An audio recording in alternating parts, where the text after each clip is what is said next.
isang mapagpalang hapon po sa lahat. At siyempre po ay nagpapasalamat ako dahil nakapag-registered po ako sa Yakap. At alam ko po na ito ay malaking tulong sa amin. Ganon din po ay nagpapasalamat po ako sa mga staff at hindi po ako nahirapan dahil talaga pong kulang na lang ay isubo yung serbisyo kung saan po yung sunod-sunod na step, kung saan po papatungo.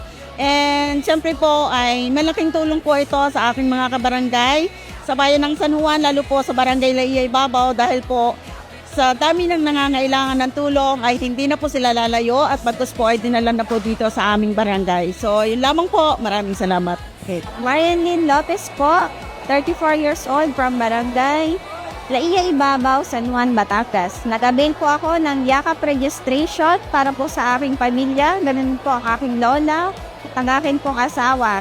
Kumuha po siya ng PhilHealth ID.